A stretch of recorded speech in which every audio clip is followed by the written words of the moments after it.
Eh bien le bonjour Claude. Merci d'avoir accepté cette entrevue, de partager un petit bout de toi aujourd'hui. Et je salue tous nos amis suisses, j'en profite, parce que Claude nous vient de ce magnifique pays, vraiment très très beau, la Suisse. J'ai toujours eu un coup de cœur quand je traverse ce beau pays. Donc, Claude, je voulais juste que tu te racontes aujourd'hui, que tu partages, donc comme je disais, un petit bout de toi, parce que ça fait un moment que qu'on se connaît, on s'est croisés plein de fois à travers plusieurs choses que je propose. Tu me suis depuis très longtemps aussi, donc tu as vu ma propre évolution finalement au niveau spirituel et tu t'es réellement engagé dans cette communauté que j'appelle spiritualité avancée l'année passée et c'est vrai que on a pu voir de magnifiques transformations depuis que j'ai introduit le Vedanta, parce que ça m'a transformé moi d'abord et comme tu le sais, moi je retransmets ce qui a fonctionné pour moi, pas juste des trucs que j'ai lus ailleurs. Je teste, je suis le premier Kobe et quand je vois qu'effectivement ça amène des résultats, des transformations importantes et surtout cette quête que nous avons tous un petit peu, cet appel du soi, cet appel plus grand que nous qui nous tient, qui nous, comme je dis souvent, la carotte qui nous fait avancer sur ce chemin, ben forcément, allez, quand je vois les portes que ça ouvre, je ne pouvais que retransmettre. Et pareil pour toi. Donc j'aimerais que tu commences par nous raconter un petit peu c'est quoi ton parcours parce que toi, tu es vraiment un ancien finalement. Allez, tu as plein de trucs à nous apprendre aussi, même à moi. Et d'ailleurs, c'est ça que tes partages dans le groupe sont toujours très précieux parce que il y a un fameux bagage chez toi sur le plan spirituel. Donc, partage-nous un petit peu ce parcours et où tu en étais quand tu es arrivé dans ce groupe. Alors, c'est déjà bien le bonjour, Delphine, et puis ceux qui écouteront ce direct ou en rediffusé.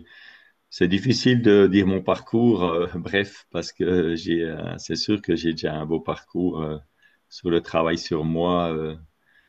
Étant agriculteur, j'étais toujours dans le faire, donc j'ai appris aussi par déjà la pratique du yoga toutes les semaines que j'ai jamais lâché que pour moi c'était important, ça a été la première mise à l'écoute de moi, au fait de mon corps le yoga, puis ensuite j'ai beaucoup travaillé sur moi, c'est sûr, j'ai fait beaucoup de travail développement personnel. Il m'a beaucoup aidé à déjà avoir cette approche parce que ça m'a toujours été passionné la spiritualité, mais je pense que le yoga pour moi c'était la première découverte. Et puis j'étais agriculteur bio, donc en étant dans cette philosophie du bio, ça a été aussi une approche du respect du sol, respect de la nature. C'était aussi ça qui m'a fasciné dans cette agriculture. Puis pour moi, le yoga, c'était un peu la suite, mais par rapport à moi, donc, parce que j'étais tellement noyé dans le travail que je m'oubliais totalement. Et le fait d'avoir pratiqué, ça m'a mis vraiment la puce à l'oreille. Ensuite, j'ai beaucoup travaillé sur le travail de la voix, la psychogénéalogie. J'ai travaillé beaucoup sur le développement personnel, puis petit à petit, on libère, on se détache, on sent que ça vient de plus en plus sérieux, ça vient de plus en plus en profondeur. J'ai beaucoup écouté Delphine déjà depuis, je pense, bientôt 7-8 ans, je pense. Et puis, c'est vrai que maintenant, le Vedanta, pour moi, c'est un petit peu la cerise sur le gâteau, quoi. C'est que j'avais plus envie d'être dans ce développement personnel. J'avais l'impression que je tournais en rond, que c'était plus vraiment ça, quoi. Ça, des conférences, des ateliers, tout ça, mais ça m'amenait plus rien, quoi. Puis pour moi, le Vedanta, avec le yoga que j'ai appris en pratique, et puis la philosophie, la psychologie qu'on a travaillé aussi, les postures, la respiration, tout ça. Puis maintenant, le Vedanta, pour moi, c'est un petit peu, ouais, comme je dis, c'est un peu la cerise qui complète un peu pour aller dans cet éveil, dans cette spiritualité qui me passionne, quoi.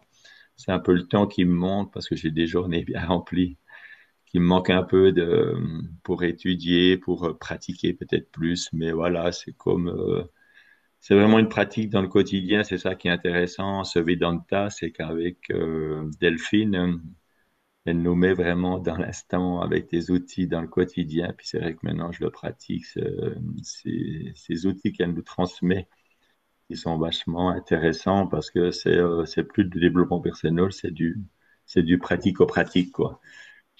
Puis c'est dans tous les jours, puis dans le groupe, on se retrouve, ben voilà, il y a beaucoup d'échanges, il y a beaucoup de partage, et puis c'est vraiment des choses du quotidien, quoi. Parce que les bouquins, tout ça, ben, c'est vrai que ça fait du bien de les entendre. En même temps, dans le quotidien, on n'a personne qui nous aide quand on a vraiment des situations pratiques. Et là, avec Delphine, elle est tellement spontanée, elle est tellement authentique, elle partage tout ce qu'elle vit. Donc, c'est vraiment aussi intéressant de voir que, ben voilà, on peut quand même on peut quand même vivre notre quotidien, partager, travailler sans être, ouais, en étant dans la spiritualité, quoi. Parce qu'il y en a beaucoup qui croient que la spiritualité, c'est en rapport avec la religion.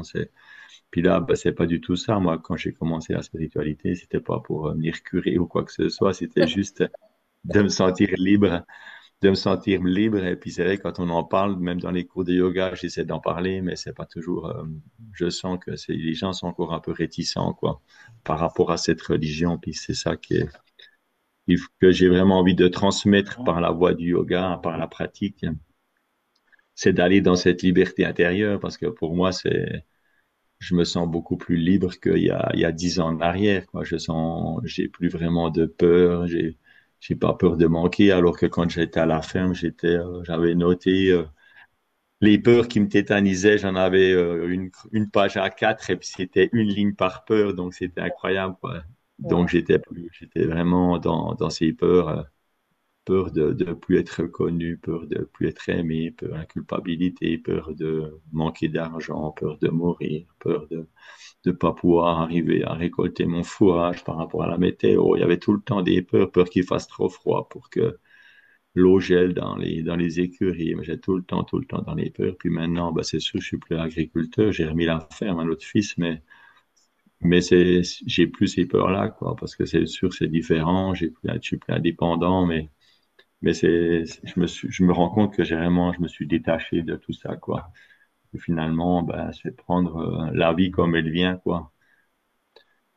Ça, c'est vraiment un cadeau de pouvoir, pour moi, tout est juste, quoi. J'arrive plus à, ouais, à avoir de peur, à remettre en doute, ouais. Je me dis, la vie, c'est vraiment un cadeau. C'est vraiment un cadeau parce que, ben, je prends les choses comme elles viennent. Je prends les gens comme ils sont. Il n'y a plus de jugement, il n'y a plus de comparaison, il n'y a plus de, ouais. Puis c'est vraiment un cadeau parce que c'est hyper léger, quoi. Je pensais jamais une fois que je voulais arriver dans cet état-là, quoi. Donc, c'est le cadeau de la vie, quoi, de pouvoir être dans cet état où tout est juste, où il n'y a plus personne qui te perturbe, quoi qu'il arrive. Puis c'est vrai que j'ai tellement libéré de choses, je me suis tellement détaché que c'est quand on a des partages dans le groupe que je me dis, ah ouais, c'est vrai, j'avais aussi tout ça que j'ai oublié, quoi, c'est du passé, quoi. J'ai l'impression que il y a au moins 2000 ans que j'étais agriculteur, j'ai Ouais. tellement évolué. J'ai l'impression que c'était il y a je sais pas combien de générations, j'ai pas l'impression j'ai encore maintenant super bonne santé physiquement, psychiquement et puis moralement tout ça, émotionnellement tout ça, je sens vraiment que je suis en pleine forme quoi. Puis dans l'état que j'étais quand j'étais à la ferme, Mm. j'avais physiquement, psychiquement tout ça, puis je me dis maintenant dans cet état-là, il me semble pas que ça fait si vieux que ça quoi. Donc c'est pas très vieux, ça fait 10 ans, mais en 10 ans qu'est-ce que je me suis libéré, quoi. Mm. c'est sûr que Delphine a beaucoup aidé, mais j'ai aussi fait beaucoup de choses à côté. Et puis maintenant, bah, c'était un peu la suite, quoi. La Mm. suite pour aller plus loin, pour aller vraiment dans cette illumination, quoi. Cette illumination, c'est pas, on n'est pas illuminé et puis être dans un troisième ciel ou je sais pas quoi. C'est d'être vraiment, avoir ce Exact. détachement. Donc, Et j'adore ce que tu racontes parce que ce qu'on comprend dans ce que tu viens de nous expliquer, c'est effectivement, ça fait un moment maintenant, toi, que tu faisais beaucoup de travail sur toi parce que tu t'es rendu compte, il y a un truc qui va pas, j'ai trop de peur, je suis pas bien. Et c'est ça que je dis toujours, le développement personnel, il a sa place. C'est la première marche en fait. C'est plonger à l'intérieur de soi. On commence à regarder et on commence surtout à trouver toutes ces casseroles.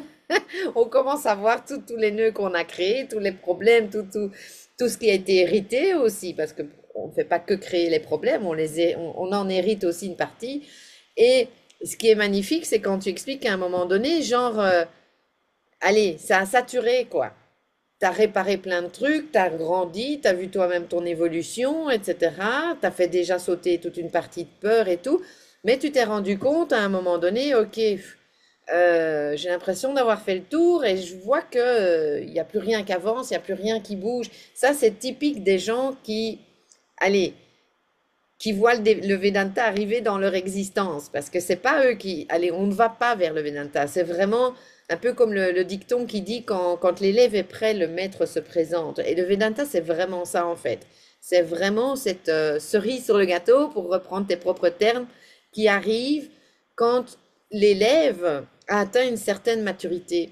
Quand il a fait le tour et qu'il a compris que là, il était arrivé, oui, tu pouvais encore aller découvrir une énième technique comme une des dernières, allez, que tu as dans ta grande mallette à outils, c'était les constellations familiales où tu t'es amusé aussi, tu as super kiffé, tu as eu des super résultats toi-même avec les gens avec qui tu as travaillé, mais tu as compris en fait, tu as vu à un moment donné les limites aussi du développement personnel et on va dire de la spiritualité New Age, donc toutes ces choses où on se sent super bien, on kiffe, il y a un superbe Shakti, donc les énergies que tu connais aussi, tu as aussi fait des retraites, des machins, tu sais, où tu disais toi-même, waouh, on est super love, tout le monde s'aime, on ressent la connexion entre humains, entre âmes, et alors on revient et on baigne dans ce truc pendant encore une ou deux semaines, et puis bon, ben, à un moment donné, de toute façon, le quotidien, là, il te reprend bien.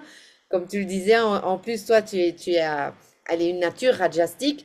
Quand on découvre le Vedanta, on découvre le fonctionnement de l'humain, le fonctionnement de l'univers et aussi qui est Dieu. Et donc, on découvre que nous sommes traversés par des énergies et que aussi, ben, certains ont des énergies plus ceci, plus cela. Et notamment, tu te disais avant d'enregistrer, tu m'as dit, je suis à fond radiastique en ce moment, ça veut dire je suis dans le faire, faire, faire, faire, faire. Et ben, du coup, mon personnage, il a envie de se poser et de se reconnecter à son sattvik, donc à cette lumière, à ce bhakti, à ces belles énergies, parce que tu es aussi une personne extrêmement sensible à ça. Et donc, effectivement, il y a une maturité qui va faire qu'il y a une bascule à un certain moment qui se crée et où la personne est mûre, pour reprendre des termes agriculteurs. Tu es bien mûr là, tu es un fruit prêt à être croqué par le Vedanta. Et c'est vrai, tu as utilisé un adjectif tout à l'heure qui m'a fait sourire parce que c'est quelque chose, je ne sais pas si tu t'en es déjà rendu compte, mais allez, quand on a nos sessions de groupe bimensuelles ou même dans le groupe, etc., il y a un mot qui revient souvent dans ta bouche, c'est léger. Tu dis souvent, c'est devenu léger. Et donc, c'est vrai qu'il y a comme un point en plus qui est soulevé grâce au Vedanta, grâce aux techniques que je vous donne, les clés que je vous donne à implémenter, comme tu l'as bien expliqué, dans le quotidien. Et pas, parce que, allez, je le disais aussi avant qu'on démarre, les gens qui viennent vers moi sont des gens comme toi, comme moi. On a une vie, on est des gens vraiment à l'occidental, super actifs. C'est des gens qui ont un job, c'est des gens qui ont des femmes aussi qui ont des enfants encore à élever, certains parfois même des jeunes enfants, etc. etc. Et donc, c'est pas qu'on peut tout plaquer et travailler juste sur nous. Et c'est pas que je peux demander aux gens de méditer 5 heures par jour. Déjà, moi, je le ferai pas. J'ai pas ce temps-là entre les mains. Et du coup, c'est sûr que j'intègre le Vedanta, de toute façon, s'intègre dans le quotidien. C'est le fameux karma yoga qu'on voit ensemble. Euh, Ça s'intègre dans le quotidien très concrètement.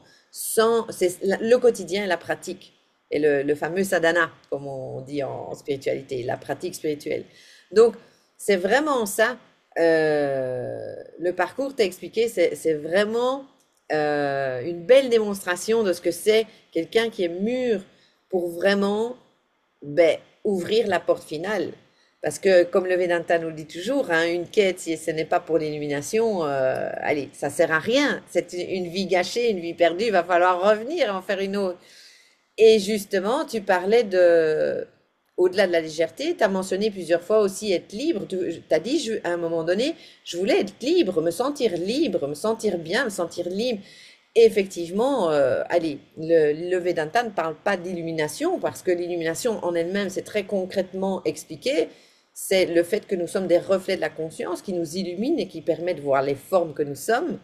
Mais on va plutôt parler de libération et de cette reconnaissance du soi que tu es, de cette conscience que tu es. Et, et donc, ce désir de se sentir libre, c'est extrêmement parlant, parce que c'est un désir de moksha, qui est donc l'élimination, la libération pour le Vedanta. C'est ça, en fait. C'est le soi qui se cherche, en fait.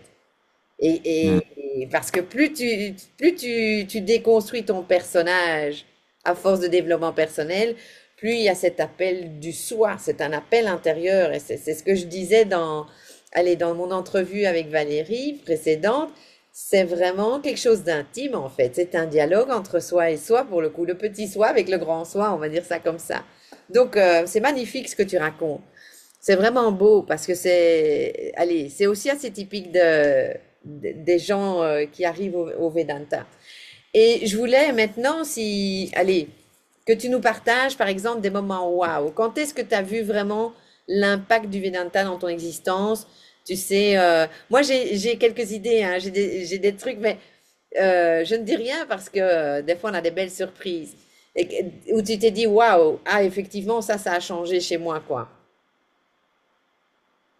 Ben, il y a il y a vraiment beaucoup dans le quotidien, quoi. Dans mon travail, le lien avec la famille, je trouve que j'ai complètement détaché. Avant, je me faisais encore reprendre par ces vieux schémas familiaux, là, où on se retrouve, puis je me fais prendre dans ce cercle, alors que maintenant, il n'y a plus de jugement, il n'y a plus rien. J'accueille la famille comme ils sont, sans vouloir les changer. Il y a vraiment une légèreté qui s'est installée par rapport à mes frères et sœurs, mon frère et mes sœurs, avec mes enfants, c'est vrai qu'on voudrait toujours essayer de les aider, et puis finalement, ben, là, c'est vraiment des trucs concrets. Après, il y a aussi dans le boulot, ben voilà, une fois, je me suis loupé, quoi, C'est à ça j'ai, que je pensais, parce que ah ouais, c'était tellement énorme ta réaction, et c'était magnifique.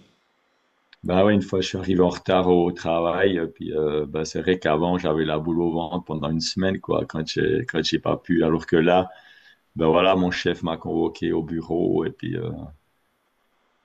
d'habitude, ben voilà, je suis vraiment plus, je suis plus là, quoi. Le fait d'avoir loupé, quoi. Puis là, franchement, je lui riais presque au nez, mais pas de méchanceté, hein, Non, non. c'est juste pour dire que c'était vraiment complètement léger, quoi.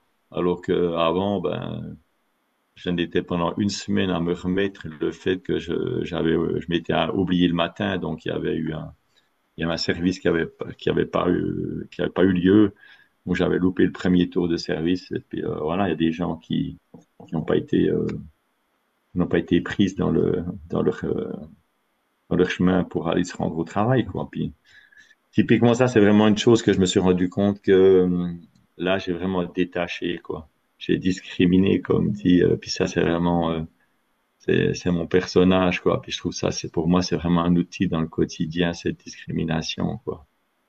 Ah bon, ben voilà, on m'a tellement inculqué qu'il fallait être droit, qu'il fallait faire ceci, qu'il fallait faire cela, que Mhm. fallait pas être en retard, puis ceci, puis ça. Puis je me suis tellement imprégné de ça que j'avais l'impression au début que j'avais besoin d'être flagellé encore pour confirmer que j'avais déjà ça en tête, alors que maintenant, ça a complètement changé. Puis ça, c'est dans le quotidien, je trouve, c'est dans tout, quoi.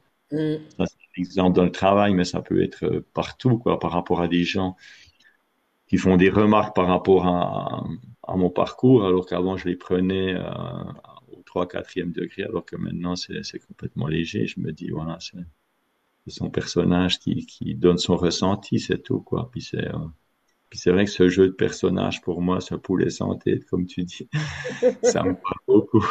Ça me parle beaucoup parce que c'est tellement ça, quoi. C'est tellement ça. Puis ce que je voulais dire encore par rapport à cette liberté, cette légèreté, puis ce rajas, c'est vrai que maintenant, je suis toujours rajas. Au fait, puis je me rends compte que c'est pas le travail à la ferme, quoi. C'était cette culpabilité qui me donnait une pression, ce besoin de reconnaissance, ce besoin de ces peurs, tout ça. Alors que maintenant, je travaille toujours autant, mais c'est complètement léger, quoi. Je travaille peut-être même plus. Je travaille peut-être même plus qu'avant, qu'à la fin, parce qu'avant la fin, j'avais besoin de me reposer. Je dormais partout, je m'endormais partout, je m'asseyais, je dormais, c'était sur le canapé, je m'endormais partout. J'allais à des séances d'information, je dormais. Puis maintenant, ben, je travaille peut-être, à mon avis, plus, parce que je me lève souvent encore presque 2 heures avant. Puis je vais pas au lit beaucoup plus vite. Et puis finalement, ben, je me rends compte que finalement, c'est pas le travail, c'est toute cette pression qu'on se met. Puis ça, c'est hyper léger, quoi. C'est ça qui est léger, quoi. C'est vrai que tu te dis souvent que je dis léger, mais c'est vraiment ça, quoi. C'est cette légèreté qui s'est installée où tout est juste, je prends les choses comme elles viennent, j'arrive pas à dire demain ce que je vais faire, à part que si j'ai un rendez-vous avec Delphine, ou bien si je dois aller à mon travail, ou bien si mon fils m'a demandé pour aller, ben, des trucs comme ça, ben, je retiens, mais ben, tout le reste, je sais pas, il y a rien qui est fixe, quoi. Tandis qu'avant, ben, c'est vrai que j'étais tout le temps, c'est vrai qu'avec la ferme, j'étais tout le temps, j'anticipais beaucoup trop, quoi, parce que j'avais des peurs de pas réussir, peur de louper ceci, peur de, et puis maintenant, ben, je pense que si je reprendrais la ferme, je pourrais la refaire, mais complètement légère, beaucoup plus léger, quoi, beaucoup plus légèrement, quoi. C'est vrai que ça m'a transformé, quoi. Puis c'est le fait de travailler beaucoup cette discrimination avec toi, quoi. C'était, pour moi, c'était vraiment ça qui manquait, quoi. C'est de l'utiliser dans le quotidien, quoi. Et puis, pour moi, ça, puis j'écoute tes petits podcasts, là, des fois, ben, quand j'ai 10 minutes dans le bus de pause, et puis ça me remet encore, je me dis, ah oui, c'est ça, ouais, c'est ça, c'est ça. Je trouve que c'est ça qui est vraiment intéressant, quoi, de l'utiliser, oui, comme on a dit avant, dans le quotidien, quoi.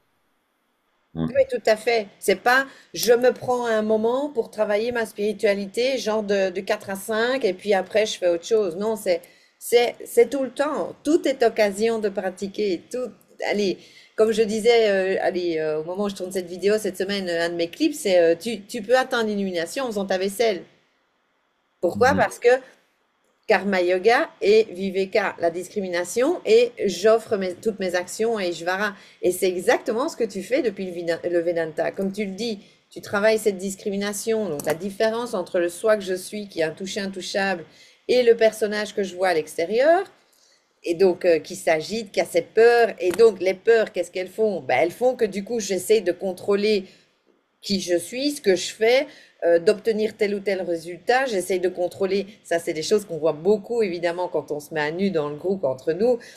Toutes les fois où je dérape encore, où je me prends les pieds dans le tapis, où je vois que j'essaye de contrôler une situation ou une personne ou peu importe. Et alors, les nœuds que tout d'un coup mon mental est capable de faire et qu'il s'aveugle lui-même face à la vérité. Et donc, là où je sers, c'est évidemment, je vais te pointer du doigt, oups, regarde là, oups, regarde là, et ça va vite, et c'est explosé en 2 secondes, le jeu du personnage. Et en même temps, j'adore aussi ton exemple quand tu dis, je me laisse porter, avant, hop, allez, t'aurais essayé de tout contrôler, de faire ça aujourd'hui, machin, et là, ben, tu prends ce qui vient. Et ça, c'est vraiment la pratique du karma yoga. C'est voir ce que la vie te propose, l'univers propose, Dieu, Ishvara, peu importe le nom qu'on veut mettre dessus, et c'est se laisser porter par ça. Tu es un instrument au service d'eux, dans cette collectivité que nous sommes, et tu y vas, et tu fais pour le plaisir de faire, parce que les choses se présentent, et tu réponds présent. à la vie, tout simplement, quoi. Et c'est ça le karma yoga. Et il n'y a plus d'attente. Ça se passe bien, tant mieux. Ça se passe pas, tant mieux aussi. La vie continue, tu es bien, tu es léger pour reprendre, allez, tes termes. Et c'est ça, c'est ça. Donc, tu pratiques très concrètement le karma yoga et le viveka pour reprendre les termes sanscrits du Vedanta. Donc, cette discrimination et cette offrande de la vie, je participe à la vie. Mon personnage, forcément, il a ses attirances, il a été programmé d'une certaine façon. Toi, notamment, tu es un rajastique, tu aimes passer à l'action, ça te nourrit et c'est tout à fait correct. On n'essaye plus de transformer ce qui est, en fait. On n'essaye plus de transformer le personnage parce qu'il faudrait qu'il rentre dans des cases. Ça, c'est trop, ça, c'est pas assez, je devrais faire ceci. Non, la beauté du Vedanta, c'est qu'on travaille plus du tout au niveau du personnage, contrairement au développement personnel. D'ailleurs, on a déjà fait assez avec le développement personnel, c'est bon, on va lui foutre un peu la paix au personnage maintenant. Et un autre truc aussi qui me vient en tête, euh, parce que quand tu as dit ce qui me manquait, c'était ce côté justement très pratico-pratique d'intégrer ça dans mon quotidien. Surtout quelqu'un qui, comme toi, on l'a vu, étant donné que tu es un rajastique, bah, tu es fort occupé par définition. Une personne rajastique, elle a des to-do list affolantes pour certains. Moi qui suis plus allez, tamasique, sattvique, je suis plus... moi j'aime bien me traîner, quoi. Hein. J'aime bien la lenteur, le calme, pas le calme, le silence, appelons un chat un chat. Mais du coup, ouais, moi, je suis pas une agitée comme ça. Mais alors, c'est ça que les gens comme toi, c'est compliqué. Toutes ces pratiques spirituelles qui demandent des moments. Et en plus, si ça devient quotidien, ça devient même pesant. Et alors, on se stresse. C'est d'ailleurs le clip que j'ai publié aujourd'hui. C'est tu peux rater ta méditation. C'est absolument pas un prérequis pour l'illumination, quoi. C'est OK. Si tu fais ça parce que tu crois que c'est la voie avec le L majuscule et le V majuscule, tu peux lâcher. Si maintenant, comme moi, t'aimes bien ces moments, allez, hyper connectés, etc., alors vas-y, fais-toi plaisir. Mais allez, c'est un truc que tu avais dit aussi dans le passé, quand tu t'es lancé, allez, comme prof de yoga, tu m'avais dit à un moment donné, quand j'ai commencé justement à explorer les énergies, les fameux gunas, tu m'as dit, waouh, c'est dingue, en fait, on les voit, on en entend parler quand on se forme comme professeur de yoga. Donc, tu avais les notions, mais tu m'as dit à plusieurs reprises, chaque fois que j'explore justement ces choses, tu m'as dit, waouh, j'avais aucune idée, en fait, enfin, ça n'allait pas aussi loin que ça. Et du coup, ça connecte pas en fait pour la personne. Ça reste quelque chose de purement euh, pédagogique, intellectuel. Ça reste de l'information. Mais allez, moi tu sais bien, ben forcément, parce que c'est une des choses qu'on apprécie chez moi, c'est que je réintègre toujours ça dans la vie. Dire, ok, ça existe les énergies, mais en gros, ça fait quoi? Et c'est ça que le Vedanta fait. Il nous explique comment on fonctionne. Donc ça sert à rien de te donner la liste des énergies. Ok, t'as les trois gunas, t'as ça, ça, ça. Mais après, on vous laisse, boum. Et c'est ça aussi qui manque dans la spiritualité New Age. En fait, la spiritualité New Age, elle a été récupérée des informations des grands textes sacrés sur lesquels s'appuie le Vedanta, hein, les Védas, allez, toute cette culture védique et ses vérités avec le grand V. Mais ça en a fait quelque chose de tellement ultra simplifié que ça n'aide plus. Ça a perdu l'utilité d'aider vraiment le quotidien. Si tu veux dire un mot à ce propos, Attends, je vais juste mettre ma batterie. Je suis vraiment un homme de terrain. Je m'excuse. Je dois pas de mettre ma souci. batterie parce qu'il est à plat. Ok, vas-y, vas-y, vas-y. On aime la spontanéité. Du coup, moi, je me sers à boire, enfin, un peu d'eau. Comme je suis dans le sud de l'Italie, où on a atteint les 40 degrés en ce moment, je sais pas en Suisse, probablement moins. Donc on va laisser à Claude le temps de mettre Voilà, sa je chargeur. reviens. Je m'excuse. Pourtant, Non, pas j'ai de souci. contrôlé avant. J'étais à 50. Y a pas de souci. J'étais à 50%. Je me suis dit, ça. Ça va tenir. Voilà. Non, mais ce que j'allais dire encore, tu as dit aussi les attentes. Ça, c'était quelque chose d'impressionnant pour moi. Les attentes, quoi. C'est vraiment une chose que. Les attentes que j'avais, ça, c'est vraiment une chose. Alors que maintenant, j'ai plus d'attentes. Puis ça, c'est vraiment un cadeau, quoi. Ça, c'est un cadeau aussi. Encore une légèreté quand tu quoi qu'il t'arrive, quoi que tu dises, tu n'as plus d'attente derrière. Et puis ça, franchement, je vois dans mes collègues, dans la famille, tout ça, il y a toujours des attentes. Puis ça, c'est terrible, mais c'est très, très lourd, ça. Hein. Si on, même Ouais. dans les messages, tout ça, les WhatsApp, je mets plein de trucs, mais j'ai pas d'attente. S'il y a quelque chose, ben, c'est un cadeau, mais en même temps, puis je vois beaucoup de gens, on partage beaucoup de ça dans le groupe de la spiritualité. Ben, c'est vrai qu'on partage un peu tout ce qu'on vit. Puis c'est vrai que du moment que tu es dans les attentes, ben, C'est la balle ça dans te le pied. casse. Ouais. Mais c'était ça que je voulais encore te dire. Sinon, ben, j'ai plus vraiment en tête que ce que tu me demandais, un waouh qui m'a. Mais c'est toutes les petites choses dans le quotidien, quoi. J'arrive pas maintenant à. Non, Il y mais a beaucoup de c'était de toute choses, hein. façon à cette expérience par rapport à ton boulot. Je suis contente que tu l'aies raconté spontanément parce que moi, je me souviens très bien de l'émotion qu'il y avait derrière quand tu nous l'as raconté, tellement c'était pour toi un shift énorme. Il y avait Mm. vraiment le Claude d'avant, comme tu l'as très bien expliqué, qui était quelqu'un allez, qui se stressait vite dès qu'il faisait mal, parce qu'il y avait aussi un collègue hein, qui était passé derrière et tout. Avant, il y avait même un Claude qui aurait pu être rancunier, que tu sais qu'il y en aurait voulu. Et là, Ah, tout, tu te souviens de ça? bah ouais, c'est juste, j'avais oublié ça, ouais. Ah Mhm. oui, tu vois, tu l'as même oublié, quoi. C'est Ah dingue. ouais, ouais. Mais il y avait plusieurs angles dans ton histoire, dans cette scène, en fait. Et Mm. il n'y avait plus rien qui s'accrochait à toi, en fait. Que ce soit la culpabilité d'avoir fait une faute au travail, que ce soit le fait qu'un collègue, des gna gna gna gna gna, hein, et ça avant, hop, t'aurais démarré au quart de tour aussi. Et alors, cette culpabilité, cette honte, finalement, qu'on a tous quand on fait quelque chose de mal, hein. Là, c'est l'enfant en nous qui se dit, putain, j'ai encore fait une connerie, maintenant je vais aller me faire engueuler par ma mère. L'idée, c'est ça. Et donc, on se retrouve devant un boss. En plus, comme tu le dis, ben, toi, tu as été élevé de manière, comme la plupart des gens, hein, je dois bien faire, je dois être sérieux, je peux pas me louper, je peux pas ceci. Et là, tu te retrouves devant le boss qui est la figure d'autorité.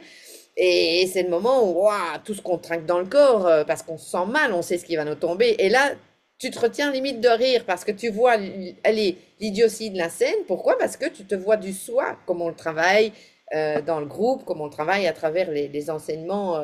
Allez, comme je dis, 2 fois par mois, on se retrouve et où allez, je vous enseigne effectivement, mais il y a ce groupe où je continue, l'enseignement continue en dehors des sessions bimensuelles, où justement, et c'est ça, c'était vraiment énorme, parce que ça venait toucher tellement de choses, cet incident au boulot, et c'est un beau cadeau d'Ishvara pour te montrer, c'est te faire une belle tape dans le dos en disant, regarde un peu le chemin, regarde un peu la transformation, et c'était léger, et le lendemain, c'était fini.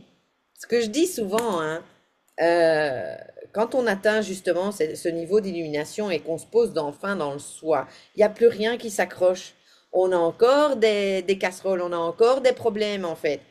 Mais exactement comme tu l'as vécu, il n'y a plus rien qui s'accroche en fait.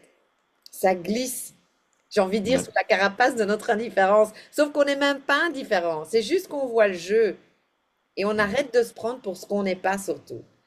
Et on comprend les mécanismes, ce qui est en train de se jouer, et on observe ça depuis le soi, depuis cette sagesse, depuis cette conscience qui, elle, comme je dis toujours, elle est en paix, elle est intouchée, intouchable, elle est hors du temps, hors de l'espace, jamais née, donc à qui il n'arrive absolument rien. Et donc forcément, quand tu te poses depuis là et que tu observes la scène depuis là, c'est que du bonheur, tu vois juste le truc. Et il n'y a aucun jugement aussi. Ça aussi, c'est le truc énorme qui s'était produit. Il n'y avait plus de système d'étiquette, ça c'est mal, ça c'est bien, ça c'est nul, les étiquettes tombent, les jugements tombent. Ouais. Mais ça aussi, ouais. Plus tu parles, plus je me dis, oui, c'est ça, ouais, les bien, mal, tout ça, juste, faux, il n'y a plus ça non plus, ouais. C'est vrai que ça, c'est impressionnant, quoi. Et Ouais, puis, euh, et puis le besoin de matériel aussi, il y a aussi une légèreté, quoi. J'ai besoin de rien, quoi. ouais, Je suis complètement détaché du matériel, quoi. J'arrive pas à m'attacher du matériel. J'ai perdu mes parents en 2 ans, peu de temps, mes beaux-parents, puis il a fallu liquider les baraques, vider tout ça, mais je me rends compte que pour moi, je voulais rien, quoi, finalement, rien du tout, quoi. mm, Je m'attache plus. Et puis dans les sorties, tout ça, je suis tellement bien. Ben, j'ai pas besoin d'aller à l'autre bout du monde pour moi, c'est les vacances tous les jours, quoi, au fait, quoi. ouais, exactement. Quand je leur dis à certains, ils me disent, ouais, t'es un malade. C'est pas normal. c'est quand tes vacances? Puis je dis, c'est tout le temps les vacances. C'est vrai que Exact. c'est un peu ça, hein. C'est tellement léger la vie que pour moi, j'ai pas de contraintes, donc c'est les vacances tout le temps, quoi. Alors avant, je devais aller me changer les idées, alors que ouais, Exact. tu dépenses une chier d'énergie pour aller, puis finalement, ça te prend beaucoup d'énergie d'organiser les vacances, de rentrer, d'anticiper tout ça. Puis maintenant, ben, c'est tellement, pour moi, les vacances, c'est tout le temps, quoi. Ouais, Le moment, j'adore, le moment. Claude. C'est tellement ça. Mhm. C'est tellement ça. C'est tellement parlant. C'est parce que oui, on n'a plus besoin de décompresser. On n'a plus, Ouais. ouais, on n'a plus besoin de se sentir bien. On se sent bien. Peu importe ce qui arrive, quoi. J'adore. Et tu me fais penser, pas plus tard, c'est hier où je disais à ma belle-sœur, on papotait, et je disais à ma belle-sœur, tu sais, il y a des gens qui, le dimanche, arrivé le dimanche soir, ah, lundi, tu sais, nouvelle semaine, hein, le boulot recommence et tout ça. Moi, je suis là, lundi, déjà dimanche soir, je suis en train de préparer ma newsletter pour le lendemain, machin, truc. J'adore, quoi. J'adore ce que je fais. Mais c'est pas uniquement parce que je fais un métier passion, évidemment, mais même je nettoie tous les jours ma cuisine. C'est con, hein, parce que c'est mon entrée chez moi. Et en plus, bon, tu sais bien, toi, forcément, allez, que j'ai des animaux et tout. Il y a une chatière, ça rentre, ça sort, qu'il vente, qu'il pleuve, qu'il neige. Et donc, du coup, ma cuisine est toujours dégueulasse. Et donc, tous les matins, la première chose que je fais, parce que je n'aime pas une maison sale, ben, je nettoie. Avant, si tu savais, j'étais vraiment tu sais, putain, je râlais parce qu'en plus, j'ai horreur de nettoyer. Le personnage Delphine a horreur de nettoyer. Ici, c'est tellement léger, comme tu le dis si bien, que j'ai un plaisir. D'abord, je commence avec mon aspirateur et je vois tous ces poils qui s'éliminent comme par magie. Et là, je suis en fait, allez, j'ai mon cœur en fait à l'intérieur de moi parce que je pense qu'il y a un homme qui un jour a inventé l'aspirateur et qui me rend la vie extrêmement facile. C'est à ce point-là, quoi. Je vois la beauté dans toute chose, hein. Je me dis, waouh, mais quelle chance d'avoir un aspirateur. Et je pense à l'époque, je sais pas, médiévale, où ils avaient même pas une baie de brosse, tu sais, où ils faisaient, je sais pas comment ils faisaient. Et je dis, waouh, j'ai de la chance. Et puis après, je prends mon mop et je vois mon carrelage magnifique, tout propre. Waouh! Et quand j'ai fini, je te jure, je regarde le sol, je dis, oh, mais qui fait propre, c'est gai. Parce qu'en plus, je marche à pieds nus, donc, ah! Et je suis heureuse, quoi. Je suis bien et ça, c'est vraiment la libération du personnage, de tous ces schémas, toutes ces casseroles, tout son stress, tous ses besoins, en fait. Et c'est ça l'illumination, c'est que ça, quoi. C'est arrêter de se prendre pour ce petit personnage complètement stressé et voir que tu es juste une forme allez, cette beauté qu'elle montre, toutes ces formes, et que, allez, le monde n'est pas contre toi, quoi. Il n'a jamais été contre toi. On est dans un univers absolument paisible qui est là pour te soutenir, quoi. Et quand tu lâches tes peurs, tu le vois enfin. Et tu le vis surtout, tu le vis. Donc oui, Claude, ne t'y méprends pas. Tu es arrivé à cette libération, très concrètement. Ne serait-ce que par tous les exemples que tu donnes, allez, il n'y a rien d'autre que ça, quoi. Ouais. Ok. Donc Ah, bah, c'est merci. aussi par rapport. Mhm. Merci à toi, Delphine, pour toutes ces belles transmissions que tu nous donnes tes cas pratiques et puis toute l'équipe de la spiritualité avancée dans le groupe là, de ces partages. C'est vrai que ça, c'est aussi intense et puis riche, hein. Voilà, pour moi, c'est la suite et puis c'est vraiment des outils du quotidien. Donc, puis, c'est toujours, c'est toujours beau ces moments d'échange qu'on a entre nous et puis toi, tes transmissions qui sont tellement authentiques, hein. Alors, bah, je le recommande aussi, hein, comme Valérie, ma collègue du groupe. Je trouve que c'est des beaux outils. Merci à Delphine. Merci à toi. Eh ben, on va dire que ben, du coup, c'est ton mot de la fin, si ça te convient, ou est-ce que tu veux ajouter quelque chose? Non, je crois pas. Je crois que j'ai assez causé. Enfin, J'ai assez causé. si tu me laisses trop la parole, après, j'arrive plus à m'arrêter. Mais non, non, je pense que j'ai dit l'essentiel. Là. Peut-être qu'il y a toujours des choses après qui viennent après coup, mais non, mais je pense que c'est vraiment cette liberté quoi de Ouais. vie où tout est juste, il y a plus vraiment des questionnements ou ouais, je pense que c'est vraiment ça qui est génial de vivre comme ça quoi, de vivre dans cette légèreté. Pour moi, c'est et de prendre les gens comme ils sont, sans juger, sans ouais, il y a vraiment cette paix intérieure. Pour moi, c'est La je cerise trouvais sur le gâteau, comme tu disais au début. Le ouais. Vedanta, c'est vraiment venu, la cerise sur le gâteau.